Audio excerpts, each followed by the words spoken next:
할렐루야. 예, 옆에 있는 분들 축복하도록 하겠습니다. 뭐라고 축복하시느냐면 지금은 마지막 때입니다 라고 축복하시기 바라겠습니다. 예. 별로 긴장감이 없으시죠? 제가 시한부 종말론을 이야기하는 시한부 종말주의자가 아니에요. 요즘 말로 말하면 세대주의니 그런 복잡한 얘기 많이 들으셨을 거예요. 후천연설, 전천연설, 무천연설 이래가지고선 세대주의니 뭐니 이렇게 얘기들 많이 나오는데 조금만 기다리세요. 제가 조금 이따가 말씀드릴게요. 그런데 요한계시록에 들어가야지 그 얘기를 드릴 수 있는데 죄송한 얘기지만 요한계시록에 들어갈 수 있는 수준에 있는 사람들이 몇 되지 않아요. 근데 이단들은 너나 할 것 없이 다 끌어당겨놓고 자기들이 그릇된 해석을 갖다가 요한계시록으로 풀어놓는 바람에 엉망진창이 돼버렸어요 지금. 예. 그래서 제가 수요일에도 분명히 말씀드렸습니다. 다니엘서를 우리가 연구하는 목적은 다니엘서 자체에도 문제가 있지만, 자체에도 목적이 있지만 다니엘서를 통해서 요한계시록을 연결해서 갈 수 있는 그런 안목과 수준을 기르기 위함이에요. 왜냐하면 쉽게 얘기 드리면 사도 요한이 다니엘서를 완벽하게 탐독을 했기 때문에 그렇습니다. 그래서 다니엘서에 나와 있는 묵시적인 요소라든지 계시적인 요소를 사도 요한이 인용했다라는 그 수준을 넘는 거예요. 그거는. 자, 이제 상당히 중요한 부분으로 이제 소위 말하면 종말론으로 이제 들어갑니다. 교회에서 종말론을 이야기하지 않으면 그건 교회가 아니에요. 분명히 주님이 얘기하신 것은 주님이 처음 오신 때 이후로 주님이 다시 오신다고 그랬거든요.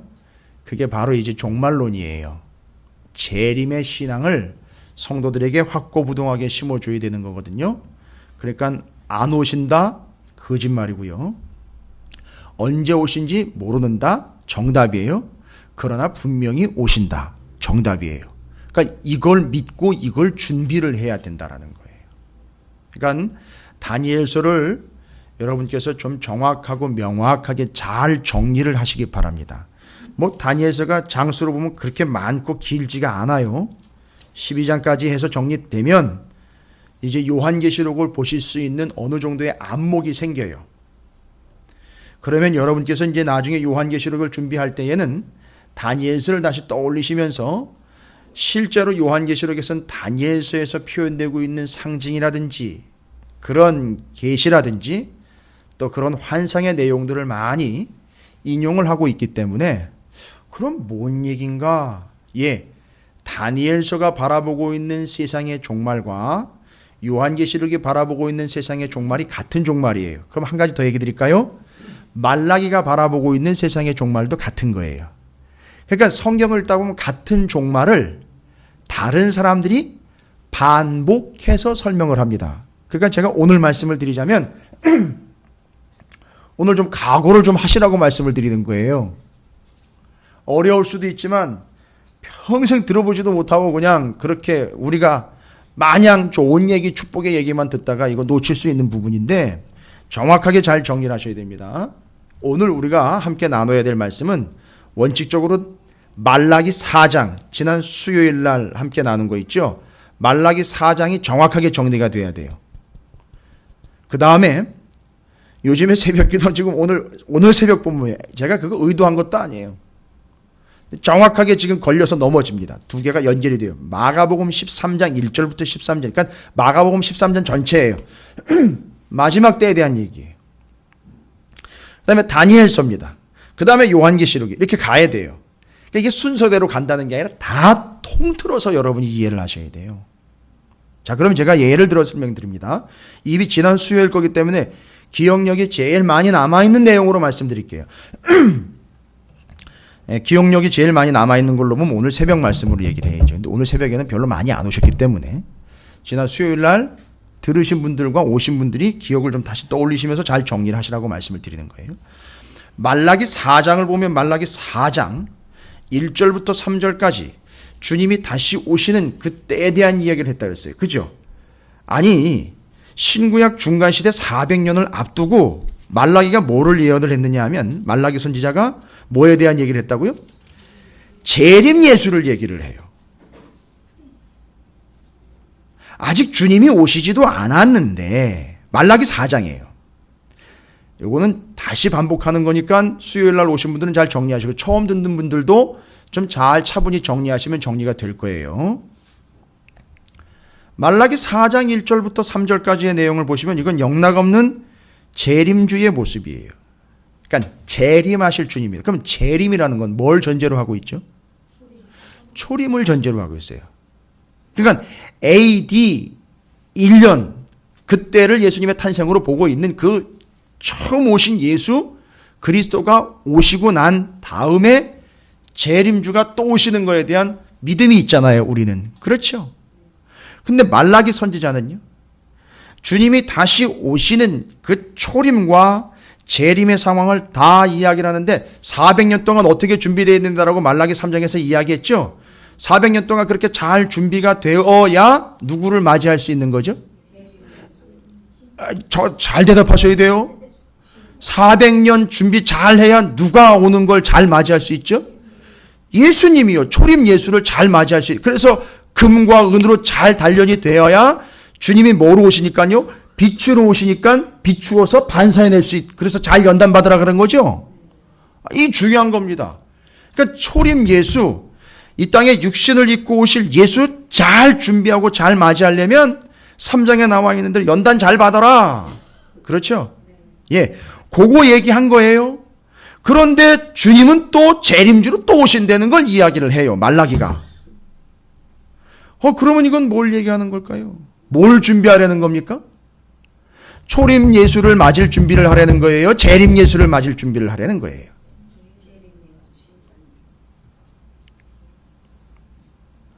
박명희 권사님 크게 대답하셔도 돼요. 정답이에요. 누구를 맞이하려는 겁니까? 예, 초림 예수예요? 재림 예수예요? 예? 초씨예요? 제씨예요? 예? 아니 말라기가 얘기하는 거는요 400년 지금 잘 준비하라 그랬잖아요. 그런데 또 재림 예수 얘기했잖아요. 4장 1절부터 3절까지. 헷갈리실 필요 없어요. 둘 다요. 말라기 선지자는 지금 그러니까 초림하신 주님, 재림하실 주님 따로 나누는 게 아니라 잘 보세요. 이게 성경을 보고 이제 결론을 잘 내리죠.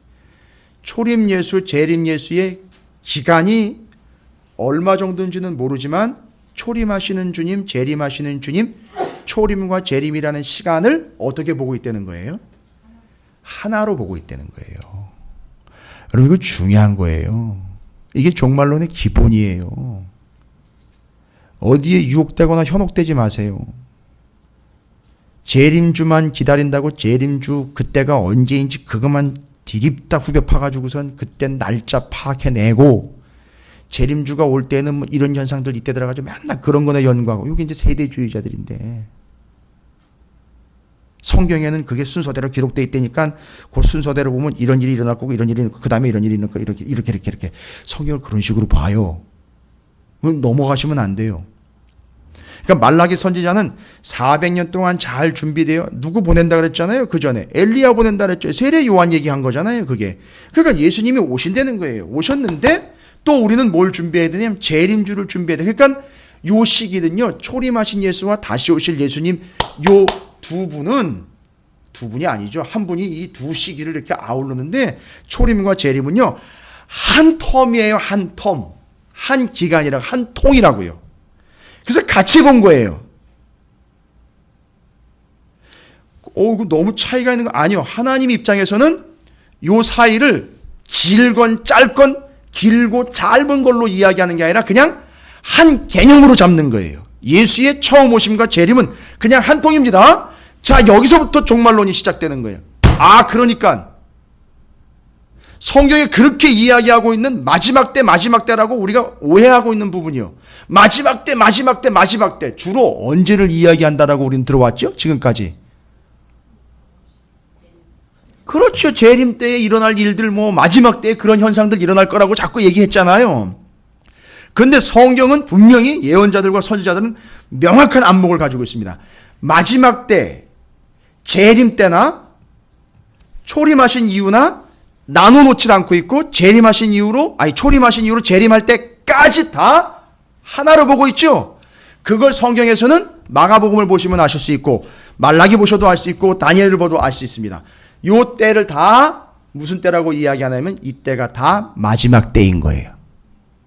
요 때를 다 종말의 때라고 본다고요. 정확하게 기억하고 계세요. 누가 어디서 거짓말하고 헛소리하거든 여러분 절대 넘어가지 마시란 말이에요. 재림 오실 직전에 무슨 상황이 일어난다 그때만 가지고 마지막 때라고 이야기한다. 그건 그릇된 판단이에요. 그건 착오입니다. 절대 그거 믿으시면 안 돼요. 긴박한 때라고는 이야기할 수 있어요. 정말 주님이 재림하셨다 그러면 그 다음에는 거기가 진짜 마지막 순간 이렇게 얘기하셔도 돼요. 그러나 성경이 말하고 있는 마지막 때 종말의 때 이렇게 이야기할 때는요. 그 주님 오시길 직전 상황만 이야기하는 게 아니라는 거예요. 제가 왜 이런 얘기를 드리냐면 여러분 긴장하시라고 얘기 드리는 거예요. 지금 우리는 여유 있고 넉넉한 때를 살아가고 있는 게 아니라 종말의 때 마지막 때를 살아가고 있다고요. 여차하면 혹하면 가버리는 때예요. 이때는요. 큰일 납니다. 정신 안 차리면은요. 아직 주님이 안 오신 것 같으니까 여유 있고 그래요. 맞아요. 이 시기를요. 주님 초림하시고 재림하실 때까지를요. 성서학자들 신학자들이 뭐라고 표현하냐면 이미와 아직의 긴장감이 있다고 그래요. 그래서 아직 자꾸 요 얘기하는 사람들은요. 마지막 때 정말 주님 오셨을 때 훅 하고 가는 거예요. 근데 또 너무 이미 와가 때문에 이미에 너무 집착하다 보면 주님이 오는 거에만 또 집착을 하다 보니까 그릇된 종말론에 빠질 수 있기 때문에 이게 참 어려운 거예요. 그러나 어쨌든 정확하게 말씀을 드립니다. 이런 아주 기초적인 개념도 이해하지 못한 채로 요한계시록을 배워보겠다고 난리를 치고 그걸 가르치겠다고 난리를 치는 이 대한민국의 민족의 교회들과 이단한테 훅훅 넘어가 버린 이 현실 속에서 교인들 다 뺏겨버렸어요. 그냥 그 거짓말에 다 놀아나고 있어요. 지금 제가 이제 여러분에게 긴장감을 가지시라고 말씀을 드린 게 바로 그거예요. 지금 우리가 살아가고 있는 이때는 2016년 4월의 어느 날이 아니라 살아가고 있는 이 시대 자체가 다 마지막 때예요. 종말의 때라고요.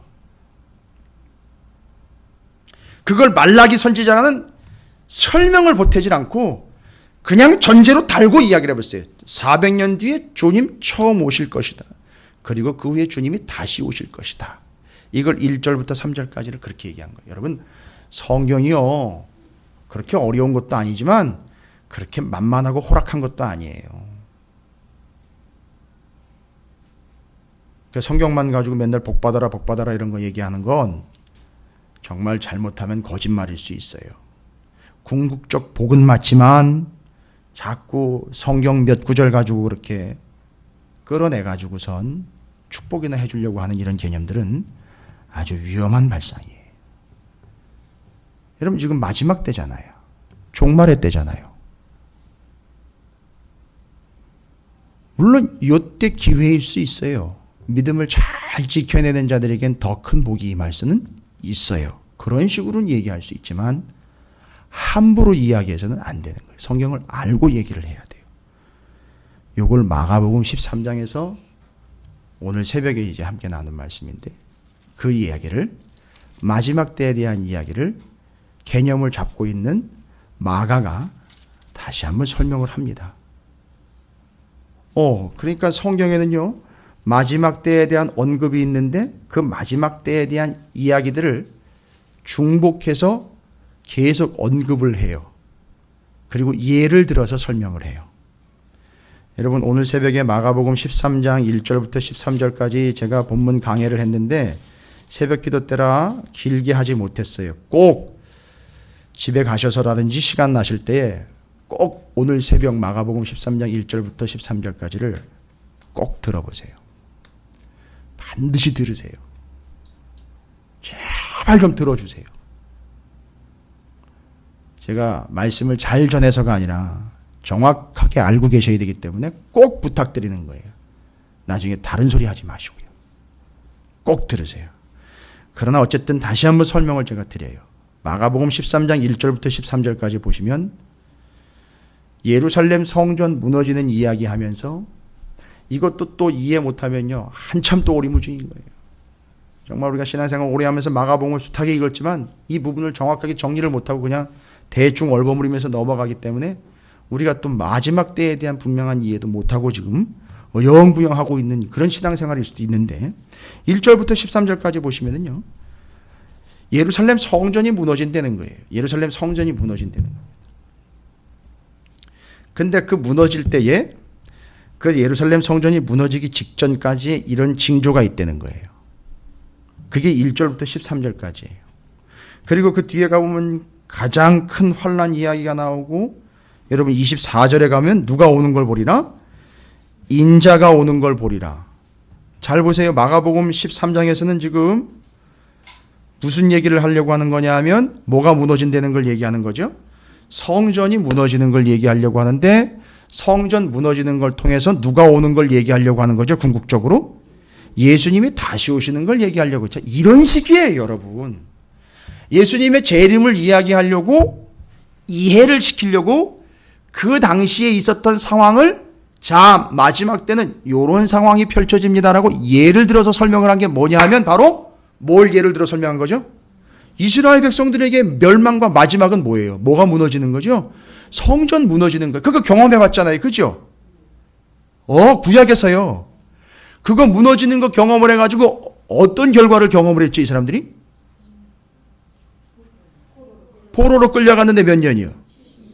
여러분, 이걸 어거지로 꿰어 맞추는 게 아니라 70년 끌려갔는데 예루살렘에 예수님 오시고 난 다음에 몇 년도에 예루살렘 성전이 무너진지 아세요? AD 70년에 무너져요. 다니엘서에 보면 71회라는 이야기가 또 나와요. 그러니까 지금 뭘 얘기하려고 하는 거냐 하면, 뭔가 결론을 내서 언제 오신다, 어떻게 오신다를 종집을 찍으려고 하는 게 아니라 이런 식으로 오신다, 예를 들어 쭉 설명을 해가지고 주님이 오셨을 때에 알아보게 하려고 하는 거예요. 준비하게 하려고 하는 거예요. 그러니까 지금 성전, 예루살렘 성전이 무너지는 얘기를 예를 들어가지고 우선 주님이 다시 오실 때의 상황이 이런 상황일 거라는 걸 예를 들어 설명하는 거란 말이에요. 그러니까 중복 설명하면서, 예를 들어 설명하면서 궁극적으로 얘기하려는 건 주님이 다시 오시는 때를 이렇게 준비해라라는 걸 설명을 해주려고 예루살렘 성전 무너진 AD 70년까지의 상황과 역사를 고스란히 예견을 해주고 있는 거예요. 근데 실제로 AD 70년에 로마에서 예루살렘 성전이 완전히 무너집니다. 완전 회파가 돼버려요. 근데 재미있는 건 뭔지 아세요? 여기 보면 예수님 오시기 전에 마지막 때 무슨 현상들 일어난다고, 이 마지막 때 징조 있죠? 재난의 징조. 3절부터 13절까지 쭉 읽어보세요. 이게 마지막 때 징조예요. 그런데 이스라엘 역사를 다시 한번 살펴보면요, 자, 뭐를 예를 들어서 마지막 때를 이렇게 설명하려고 했다는 거죠? 예루살렘 성전이 무너지는 걸 예를 들어서 마지막 때가 이런 현상이 일어날 거라는 걸 예를 들어 설명해 줬다고 했잖아요. 근데 실제로 AD 70년 되기 전까지 여기 성경에 나와 있는 3절, 마가복음 13장 3절부터 13절까지 내용을 쭉 보면 무슨 일이 있대요?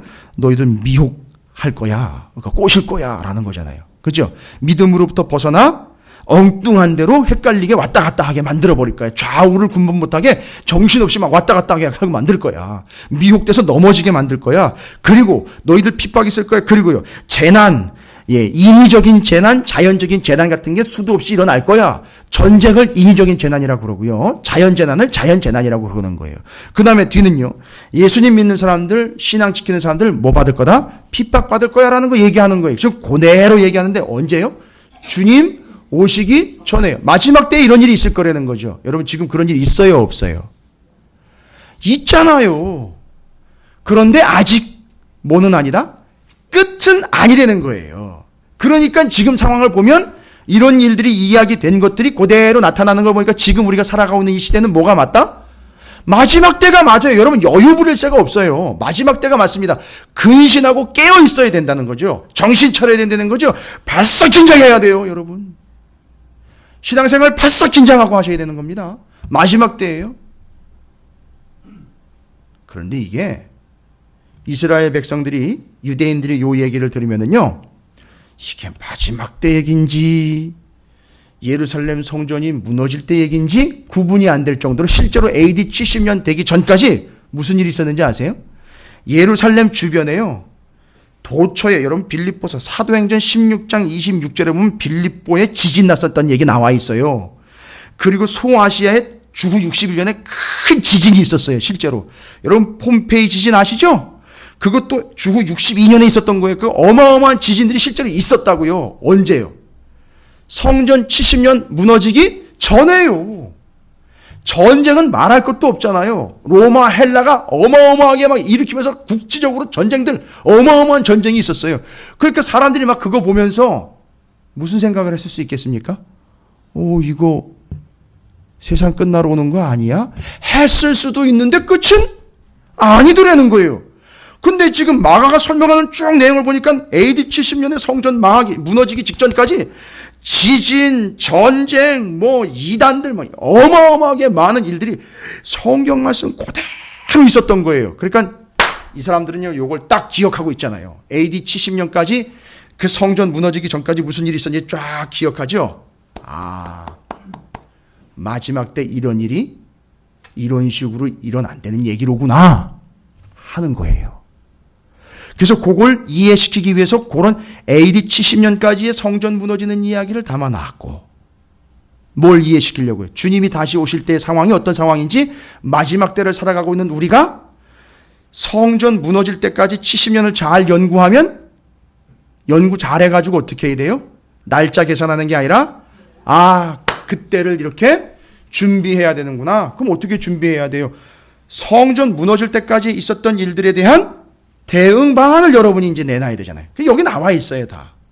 첫 번째 무슨 일이 있었다 그랬냐면, 여러분이 보시면 아시겠지만, 그 성전 무너지기 전에 난리, 미혹, 소문들 무성하다 그랬죠? 그러니까 절대 우리는 뭐 하면 안 된다는 거죠? 미혹되면 안 된다는 거예요. 그래서 소속된 교회의 중심을 갖고 좌로나 우로나 치우치지 않고 제대로 된 목사가 제대로 된 장로님들과 종교 지도자들, 교회 지도자들의 가르침을 제대로 받아서 절대 미혹되거나 흔들리거나 왔다 갔다 해서는 안 된다는 거야. 중심 딱 잡고 있으라는 거예요. 왜요? 마지막 때는 분명히 그렇게 왔다 갔다 흔들리는 사람들을 치고 들어오는 자들이 있다는 거예요. 그러니까 절대 흔들리지 말아라, 미혹되지 말아라 라는 얘기예요. 그러니까 이런 부분도 미혹되지 않도록 확고부동하게 잘 정리를 끝내라는 얘기입니다. 마지막 때에 대한 얘기도. 두 번째는요, 인위적인 재난은 뭐라 그랬지 아까? 대표적으로 전쟁이요. 자연재난 있죠? 이런 거요. 그래가지고 지난번에 쓰나미 나고 지진 나고 이럴 때마다 그렇게 해서는 안 되는 해석들을 교회에서 내놨었어요. 뭐라고 해석했는지 아십니까? 저희 인간들 예수 안 믿어가지고 다 죽어버렸다고. 지는 안 죽어요, 나중에는? 자기는 안 죽어요? 자기도 죽게 돼 있거든요. 이건 뭘 이야기하는 거냐면, 인위적인 재난, 자연적인 재난들을 보면서 뭐라고 이야기를 해야 돼? 야, 거기서 경계하시라고요. 여러분 어떻게 해요? 전쟁 나고 지진 나고 지난번에 쓰나미 났을 때요. 사람들이 뭐 손쓸 방책이 있던가요? 없죠. 그러니까 그건 뭘 깨닫는 거예요? 사람을 그 앞에서 속수무책인 거예요. 그러니까 깨달아야 되는 건 뭐예요? 전적인 구원과 능력은 하나님의 손에 있다라는 걸 인정해야 되는 거예요. 그런 재난, 그런 속수무책의 상황 앞에서 우리는 다른 거 따지고 들거나 뭐 그걸 잘못 적용할, 여러분 적용 함부로 하면 안 돼요. 할 필요도 없어요. 그냥 난 죽었군요. 누구처럼요? 다윗처럼요. 난 죽일 놈이네요 하고 그냥 무릎 꿇는 것처럼 그냥 그렇게 인정하고 나가야 되는 거예요. 그러니까 하나님의 구원이 아니면 우리는 살 수 없고 죽을 수밖에 없는 존재로군요. 이거 인정하는 거예요. 그냥 그런 사건이 터지면은요. 그리고 그 어려운 일들 당한 이들을 위해서 도울 수 있으면 돕고 기도하는 게 우리의 대책이지. 우리가 함부로 적용해서는 안 되는 거예요. 자, 잘 정리되십니까 지금? 마지막 때에 그런 일이 있어요. 절대 뭐 하지 말라? 미혹되지 말라. 좌로나 우로나 흔들려 치우치지 말라는 거예요. 두 번째는요, 그런 인위적인 재난, 자연적인 재난 앞에서 우리는 뭐 하면 된다? 함부로 판단하거나 평가하지 말라는 거예요. 그냥 하나님의 전적인 능력, 그 전능하신 손에 우리는 내어 맡길 수밖에 없구나. 인간의 손은 속수무책, 방법 없구나, 이거예요.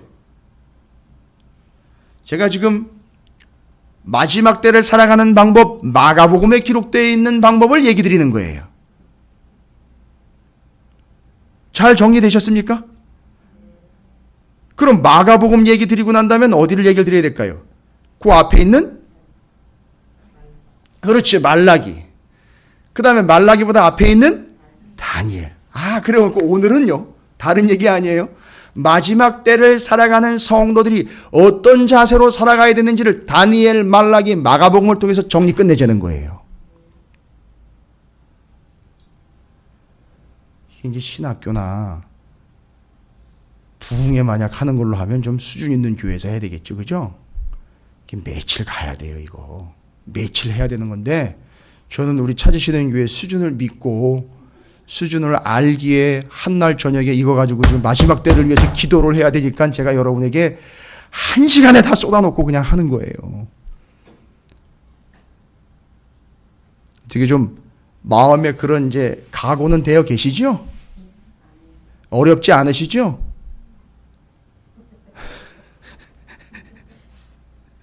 제가 이번 주 일주일 내내는 여기 들어가가지고 칠판 갖다 놓고 판서를 몇 번을 썼다 지워가지고 몇 번을 썼다 지워가지고 판이 한 판 나오면 이거 찍어놓고 또 한 판 나오면 이거 찍어놓고 이렇게 해가지고 제가 휴대폰에 지금 몇 판이 있어요. 그게 적어놓은 게. 그렇게 해서 지금 정리가 되는 거거든요. 그걸 여러분에게 지금 전달하는 거예요. 이게 여러 번 이제 나중에 기회를 한번 잡겠어요. 요한계시록 하기 전에 제가 다시 한번 설명드리겠지만 중간중간에 여러분께서 정리를 반드시 하셔야 되기 때문에 오늘 저녁에 말씀드리고 마지막 때 우리가 뭐 해야 되냐. 마가복음 뒤에 나가면요. 깨어 기도하라는 거예요. 그 13장 뒤에 가보면요. 깨어 있으라 그때가 언제인지 알지 못한다. 그러니까 깨어 기도하라는 얘기가 뒤에 나와요. 이제 그건 우리가 이제 이따 할 거고요. 자, 그럼 첫 번째 미혹되지 말아라. 그 인위적이고 자연적인 재난 앞에 속수무책인 사람의 이 한계를 인정하여 하나님의 구원을 전적으로 의지해라. 그거예요. 그렇죠. 그 다음에 마가복음에서는요. 그 마지막 때는요. 마지막 때 보시면 아시잖아요. AD 64년 이후로 교회가 누구에게 핍박을 받죠? 그전에는 유대인에게 핍박을 받다가 거대 제국 로마에게 핍박을 받습니다. 그러니까 무슨 일이 있다는 거죠? 마지막 때에는 예수 믿는 사람들이요, 핍박을 받는다는 거예요. 근데 그 핍박을 무조건 참아내고 당해내라가 아니라 믿음 가지고 당해내야 돼요. 첫 번째 13절에 마가복음 13장 13절 기억하기도 좋아요. 뭐라고 나와 있느냐 하면 또 너희가 내 이름으로 말미암아, 다른 이름이 아니죠. 내 이름으로 말미암아 뭘 받는다?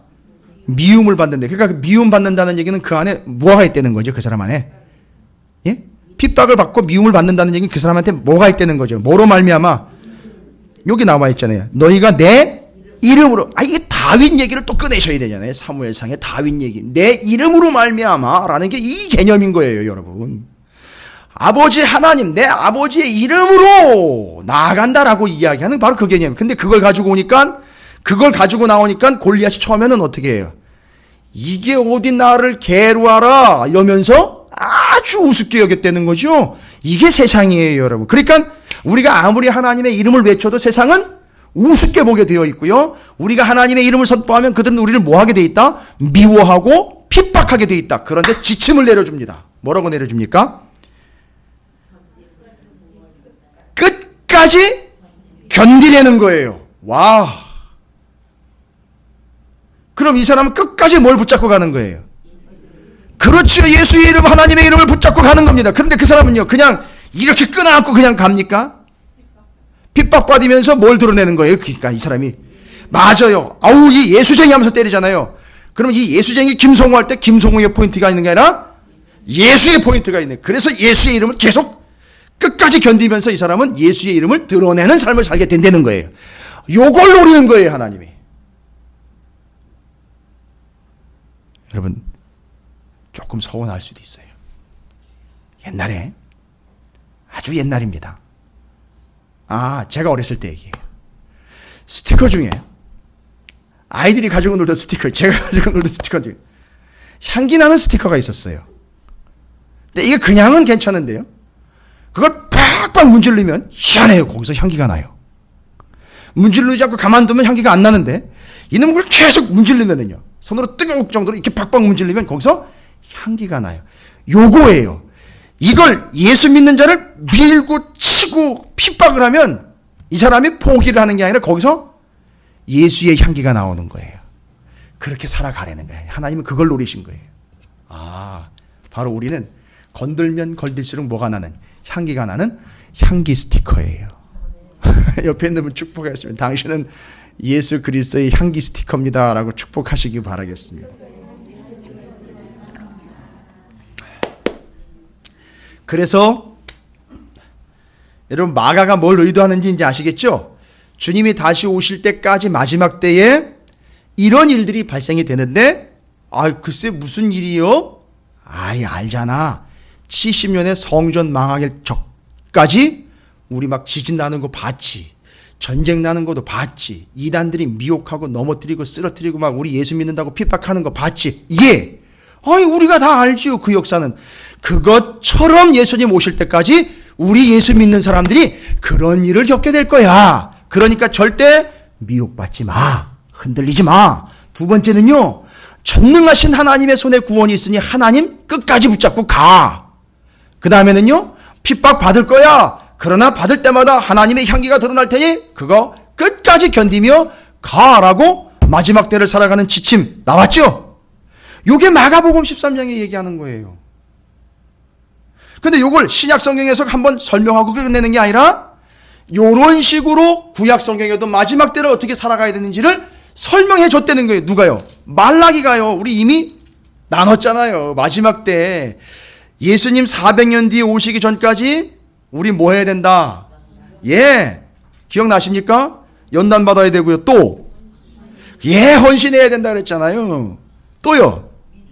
그렇지. 오직 믿음으로 살아가. 이건 뭡니까? 결국 마지막 때를 살아가는 성도들의 자세를 이야기해 준 거였었어요. 제가 이제 얘기를 드립니다. 그렇구나. 우리 마지막 때를 살아가는 성도들 마가복음 13장에 의하면 그렇게 세 가지 정리된 거 있죠? 그렇게 살아가야 돼요. 주님 오실 때까지요. 그 다음에 말라기는요. 그걸 또 내다보면서 얘기했죠. 헌신해라. 연단 받아라. 오직 믿음으로 살아가라. 하면서 두 가지 지침을 줬죠. 뭐하라? 기억하라. 뭘요? 하나님의 말씀을 반드시 기억하라. 그러니까 우리가 지금 마지막 때를 살아가는 사람들이요. 인생의 기억력은 좀 떨어져도요. 뭐의 기억력은 날마다 새로워져야 되는 거죠. 말씀에 대한 기억력은 날마다 새로워져야 되는 거예요. 그래야지 마지막 때에 이런 일이 있을 거라는 걸 성경이 기록하고 있고 마지막 때는 이렇게 살아야 된다고 분명히 성경이 얘기했어. 이렇게 가는 거예요. 마지막 때 이렇게 하라고 누가 조언해 줬어. 이거 다 필요 없는 거예요. 이렇게 되면 이제 큰일 나는 겁니다. 그 다음에는요. 돌이키라. 이제 이해가 되십니까? 왜요? 돌이키라는 이야기는 주님이 다시 돌아오실 것이기 때문에 마음 빨리 돌이키려는 거잖아요.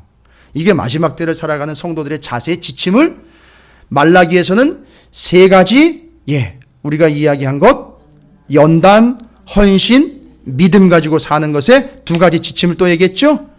하나님 말씀 기억하며 하나님께로 돌이켜야 된다라. 이게 뭔 지침이라고요?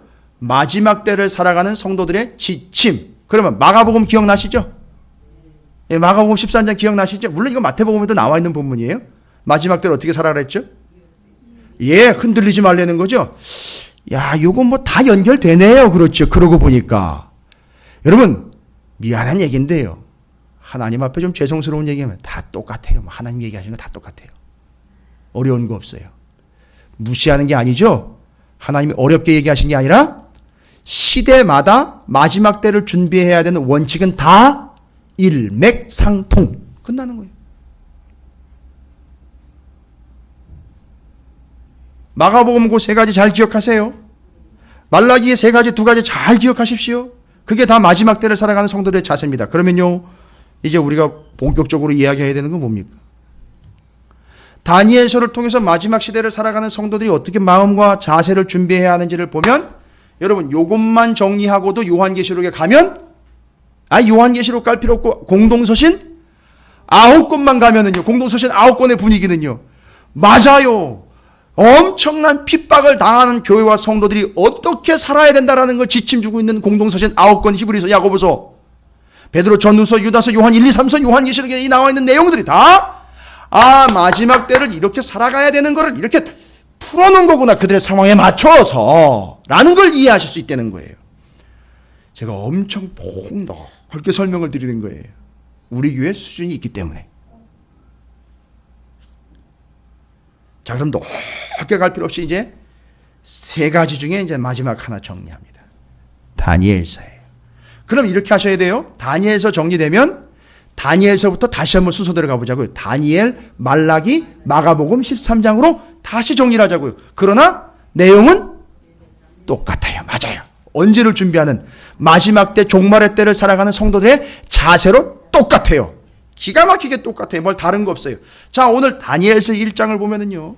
바벨론 포로 70년이 시작이 되는 시점이에요. 물론 586년에 끌려가서 516년에 성전이 회복된 걸 가지고 하면 신학적으로는 성전을 중심으로 하면 그게 70년이라고도 나와 있지만 그냥 역사적으로 보면 605년 끌려가가지고 538년에 돌아오게 된 사건까지 이 상황까지를 보면 그걸 70년이라고 보는 사람들도 있어요. 그런데 어쨌든 처음으로 느부갓네살 왕에 의해서 포로로 끌려가는데 이스라엘 백성들이 3번에 걸쳐서 끌려가요. 아시죠? 그리고 또 몇 번에 걸쳐서 돌아오죠? 3번에 걸쳐서 돌아옵니다. 근데요, 정말 매력적인 성경 구절과 정말 우리가 마지막 때를 살아가는 희망을 주는 구절이 뭐냐 하면 잘 보세요. 다니엘서 1장 21절이에요. 이거 결론적으로 먼저 말씀드릴게요.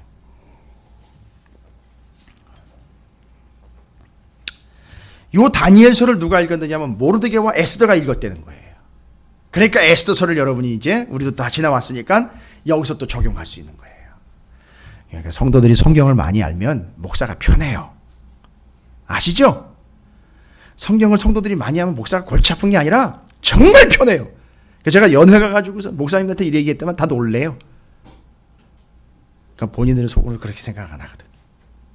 근데 엄청 편해요. 잘 보세요. 제가 지금 에스더 이야기하는데 에스더 여러분 그냥 기억만 좀 떠올리시면 되잖아요. 모르드게와 에스더가 다니엘서를 읽었더라. 그래서 지난번에도 말씀드렸죠. 오늘 왕이 진상해주고 내려준 그 귀한 음식과 포도주, 그걸 이 사람들은 특별히 선택을 받아서 왕궁에서 내려줬는데 이걸 먹었다 안 먹었다? 안 먹었다며. 그러나 에스더서를 보면 그 아하수에로 왕이 전 지방의 장관들 불러다가 잔치하고 난 다음에 그 수산성에 있는 일반 백성들 불러다가 먹이고 포도주 먹였던 거, 그때 누가 가서 그걸 그냥 넙죽 받아 먹은 거예요. 이스라엘 백성들이 그걸 넙죽 받아 먹은 거란 말이에요. 그냥 아무 부담감 없이. 요건 유대인들이 해석하고 있고 믿고 있는 성경 해석을 제가 인용을 잠깐 한 거예요. 그러나 그건 근거 없는 게 아니에요. 모르드게나 에스더는 그 자리에 가지 않았지만 다른 유대인들이 바로 수산성에 거하는 일반 백성들도 초대해서 먹였다 그랬거든요. 안 갔을 리가 없단 말이에요. 거기 가가지고선 다니엘은 절대 안 먹는다 그랬거든요. 세 친구는요.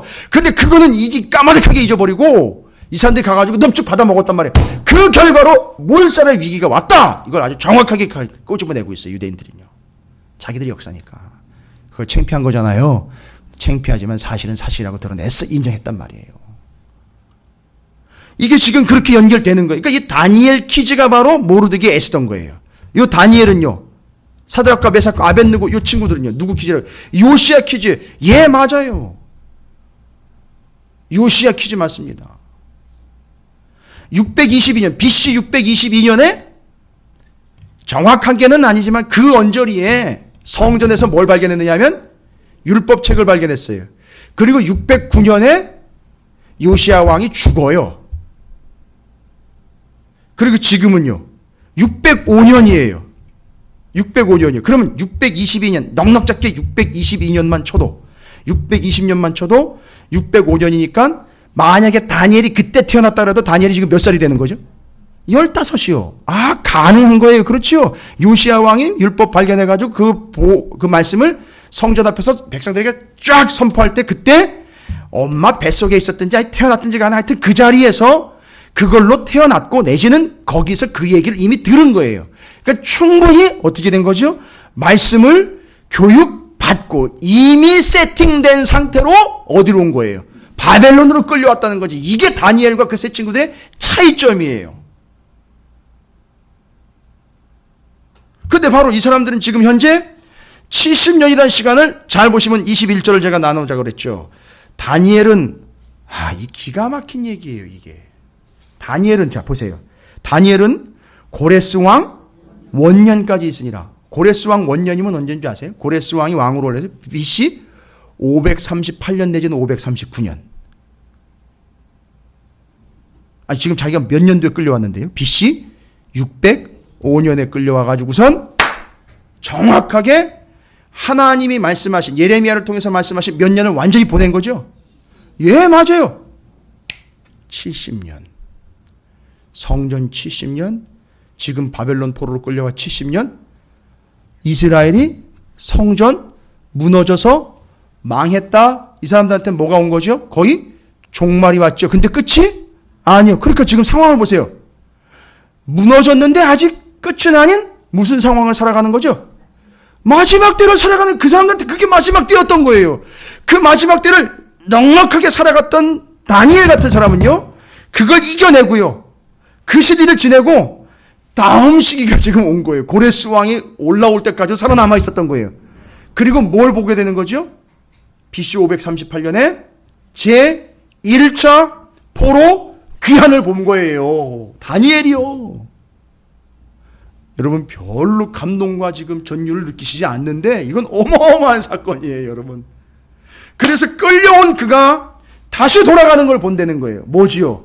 회복되는 걸 보는 거예요. 와, 이 시대를 이렇게 살아갔던 다니엘이 회복되는 걸 보는 거예요. 요게 지금 또 다른 종말을 살아가고 있는 마지막 때를 살아가고 있는 사람들이 다니엘과 이 세 친구처럼 살아가야 한다라는 걸 우리에게 보여주고 있는 겁니다. 이해가 되시죠? 이제 70년이라는 시간을 그렇게 넉넉하게 아예 그냥 70년이라는 세월을 그렇게 완전하게 보낸 그들이 마지막 때를 우리가 어떻게 보내? 이게 그래서 어디로 연결되는가? 71회로 연결돼요. 그 71회는 전체 인류의 역사를 70년과 비교해서 71회라고 설명을 해놓은 게 전체예요. 그러나 또 그 전체를 설명하기에 앞서서 작은 부분들을 중점적으로 또 예를 들어 설명하면서 마지막 때는 이런 거라는 걸 이해시키기 위해서 중복 설명하는 거예요. 빼서 보충 설명하는 거예요. 그래서 빼서 설명한 게 바벨론 포로 70년 생활, 그 다음에 말라기 같은 경우 마지막 때를 어떻게 살아가야 되는지 400년 준비하면서 그 얘기 마지막 때 어떻게 살아가라. 마가복음 가니까 성전 70년, AD 70년에 성전 무너질 때까지 그 상황들을 다시 설명하면서 마지막 때는 이런 일들이 있을 것이다. 또 중복 설명. 이해가 되십니까? 그래서 마지막 때를 어떻게 살아가야 되는지를 다니엘과 이 세 친구가 우리에게 얘기해 줍니다. 첫 번째, 마지막 때는 무슨 일이 있을 거다. 여러분, 마지막 때라는 게 뭐예요? 지금 이 사람들 국적은요? 다니엘과 끌려온 세 친구의 국적은요? 우리가 그렇게 구약 성경을 이야기한 그 나라가 무슨 나라죠?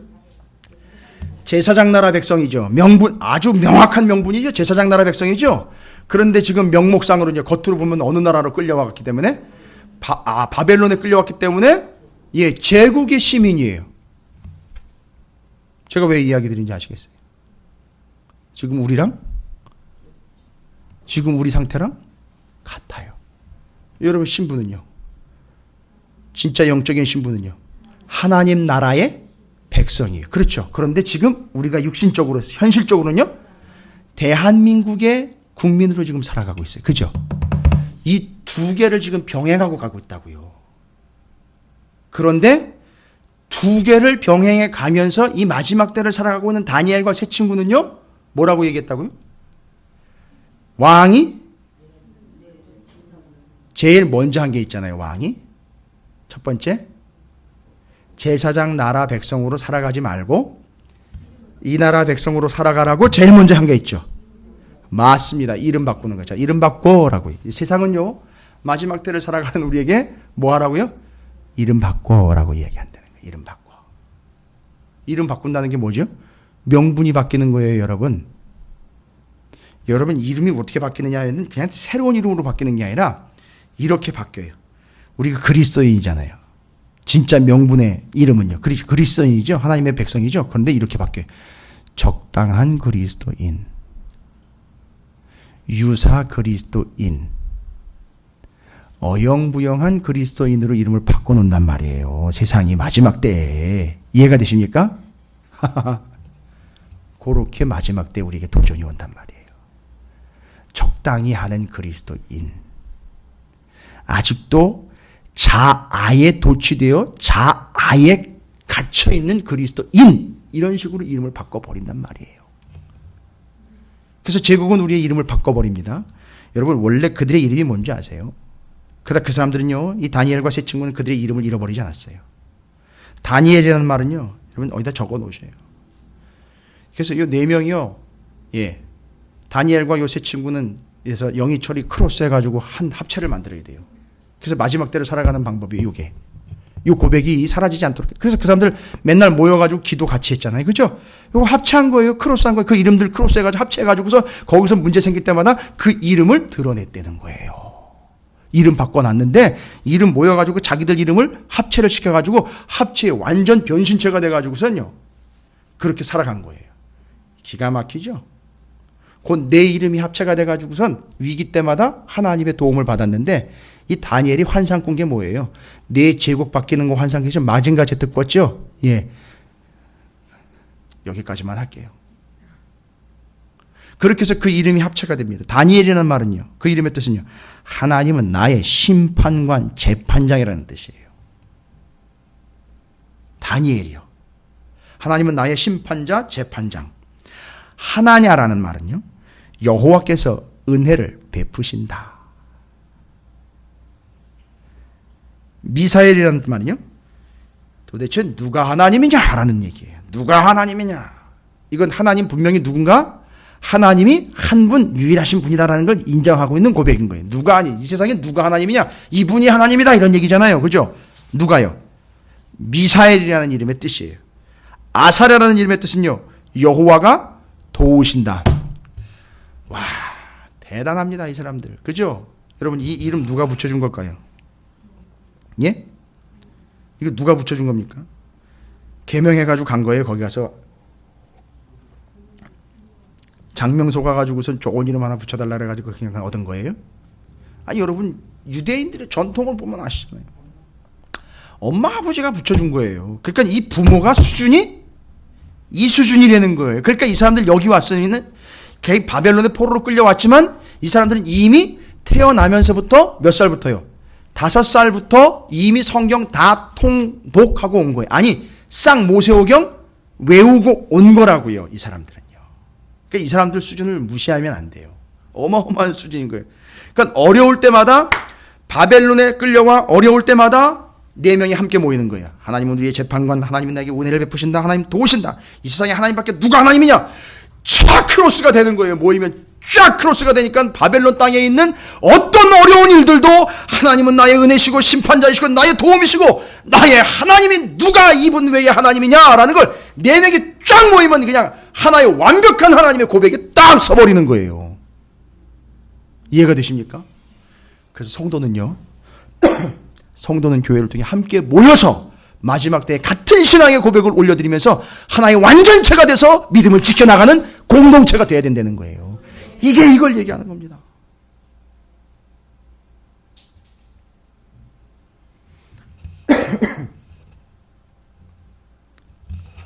두 번째는요. 뭘 바꿔버렸죠? 얘기하셨잖아요. 먹거리 바꿔버렸잖아요. 먹거리 바꿔버렸는데 다니엘이 뭐라 그래요? 예? 10절에 보세요. 다니엘서 1장 10절에 환관장이 다니엘에게 대해 내가 내 주 왕을 두려워하노라. 근데 지금 이 얘기 들어봐야 이 사람들 콧방귀도 안 키죠? 다니엘하고 세 친구는요. 누구의 이름을 두려워합니까? 하나님의 이름을 두려워한단 말이에요. 왜요? 하나님이 재판관이거든요. 그리고 하나님이 은혜시고 하나님 도우시고요. 하나님이 진짜 하나님이 되는 걸 이 사람들은 알고 있는데 이 앞에다 대고선 지금 번데기 앞에서 지금 주름 잡고 있는 거예요. 그러니까 얘기합니다. 내 주, 맞아요. 느부갓네살 왕이 시킨 거예요. 그거 너희한테 그거 주라고 했는데 누가 지정을 했대요? 그가 너희 먹을 것과 너희 마실 것을 그가 지정했다는 거예요. 자, 여기다 대고 다니엘이 뭐라고 얘기를 해요? 우리 그거 안 먹겠습니다. 왜 안 먹겠다는 거죠, 여러분? 아니, 그냥 고집 피우는 게 아니잖아요. 잘 적용했잖아요, 지금. 거기 올라와 있는 모든 음식은 다. 제가 얘기는 안 드렸지만 이 다니엘서부터 이 친구들 아사랴까지 이름 바꿔놓은 게 다 바벨론의 신들의 이름으로 개명을 시켜버렸어요. 신들과 관련된 이름. 예를 하나 들면 벨드사살이라는 말은요, 바벨론의 신인 마르둑 신의 이름을 따서 벨이여 그 생명을 보호하소서라고 이 말을 바꿔놓은 거예요. 그러니까 이 사람들 이름을 싹 다 이 이방의 신들의 이름과 관련된 걸로 싹 바꿔버렸다고요. 근데 그 왕이 그들의 먹을 걸 지정합니다. 그러나 다니엘은 뭐라고 얘기해? 이 세 친구는 안 먹겠다는 거예요. 야, 환장했어? 지금 뭐 하는 짓이야? 가 아니라 이 사람들은요, 근거가 있잖아요. 무슨 근거죠? 레위기요. 아이, 공부를 이미 다 하고 왔다고요. 모세오경 토라가 여기 딱 들어와 있어요.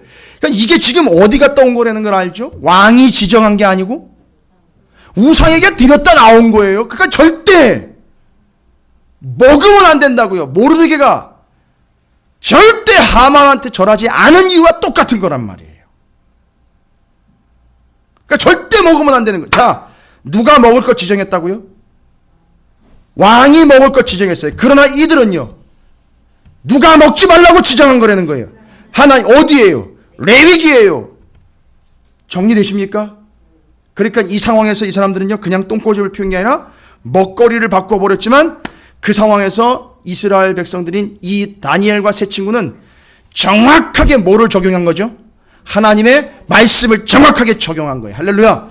이겁니다, 여러분. 하나님의 이름을 드러냈고요, 하나님의 말씀을 적용했어요. 잘 보세요.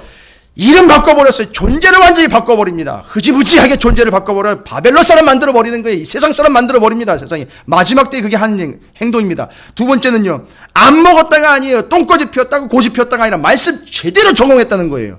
기억나십니까? 하나님의 이름을 붙잡았다. 말씀을 정확하게 적용했다. 절대 이름도 바뀌지 않았고 먹거리도 바뀌지 않았다. 삶의 자리가 다 안 바뀐 거예요.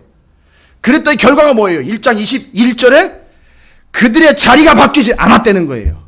바벨론은 70년 만에 무너지고 페르시아가 돌아왔는데 누구는 건재하고 있습니까? 다니엘은 건재하게 그들이 바뀌는 걸 두 눈 똑똑히 보고 있는 거예요. 보이십니까? 이렇게 살아가라는 거예요. 마지막 때를 이렇게 살아가라는 겁니다. 지금 여러분, 우리는 마지막 때를 살아가고 종말의 때를 살아가고 있습니다. 다니엘이 이야기하는 거예요. 세상은 너희들이 뭘 바꿀 것이다. 이름과 명분을 바꿔서 적당히 휩쓸려 살아가라라고 이야기할 거예요. 또한 먹거리 바꿔요, 삶의 자리를 바꿔서 다 그렇게 하고 있어 라고 하지만 정확하게 말씀을 적용해서 아닌 건 아니라고 커트합니다. 그렇게 지켜낸 그 자리가 어떻게 되더라? 하나님이 바뀌지 않고 바벨론 멸망, 페르시아 올라갈 때까지 그 자리가 지켜지더라는 거예요. 교회는 그렇게 지켜지는 겁니다, 여러분. 하나님의 이름의 영광과 하나님의 말씀을 지켜내어서 그 자리가 끝까지 지켜지는 것, 제가 볼 거예요, 진짜로. 우리 성도들 중에 끝까지 저랑 함께 갈 수 있는 분들이 같이 가서 이 세상이 바뀌는 걸 볼 분들이 계실지, 그렇게 같이 가자고요. 그게 우리가 마지막 때를 살아가는 하나님의 말씀의 명확한 메시지, 다니엘서 1장, 말라기 4장, 마가복음 13장을 통해서 마지막 때를 살아가는 성도들은 어떤 자세로, 어떤 모양새로 살아가야 하는지를 정확하게 이야기해주고 있는 부분입니다. 여러분들 결단이 좀 쓰십니까?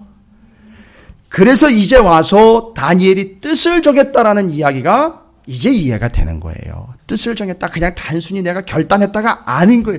이 모든 것들이 다 정리되면서 하나님의 말씀, 모세오경이 정확하게 적용되는 그들을 통해서 하나님은 역사하셨다라는 사실이에요.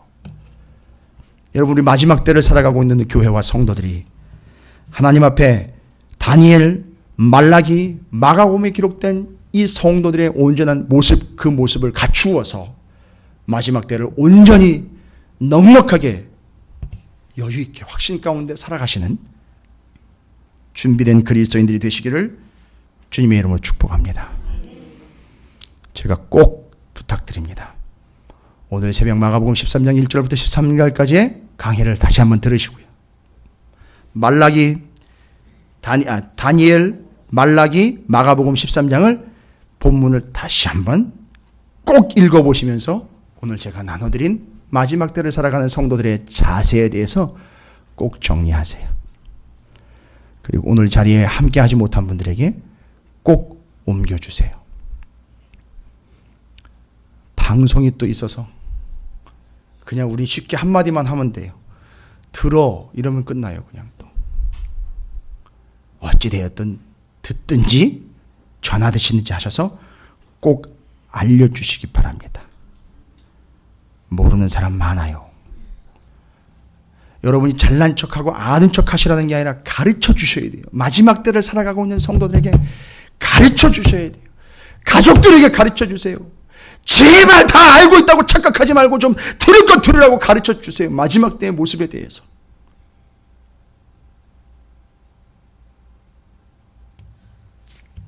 여러분을 야단치는 건 아닌데 워낙에 지금 상황이 그 긴박한 상황이기 때문에 그 긴장을 유지하시면서 꼭 아직이라는 말을 우리가 여유 있게 쓸 수 있는 상황은 아니에요. 아직 괜찮습니다라는 이야기를 할 수 있는 상황이 아니에요. 이미 시작이 됐어요. 이미 시작이 됐습니다. 여러분 마지막 때를 다 살아가고 있어요. 근데 어느 누구는 다니엘과 세 친구처럼 말라기 예언자처럼 마가 바로 그 시대의 사람들처럼 그렇게 마지막 때를 제대로 살아가고 있는데 어느 누구는 어영부영 그냥 그때가 되면 알겠지 이러고 있단 말이에요. 여러분께서 그 통로가 되어주시기를 주님의 이름으로 축원을 드립니다. 그래서 이 마지막 때에 어떤 환란이 오더라도 믿음 지켜내는 모습들로 우리가 함께 살핀 바 여러분의 삶 가운데서 어떤 일이 있더라도 다니엘처럼 또 마가복음에 기록된 성도들의 모습처럼 핍박 끝까지 견디어내는 그런 마지막 때의 성도들이 되시고 또 죽어가는 이들에게 마지막 때를 선포할 수 있는 그 말씀의 통로들이 되시기를 다시 한번 주님의 이름으로 축원을 드립니다.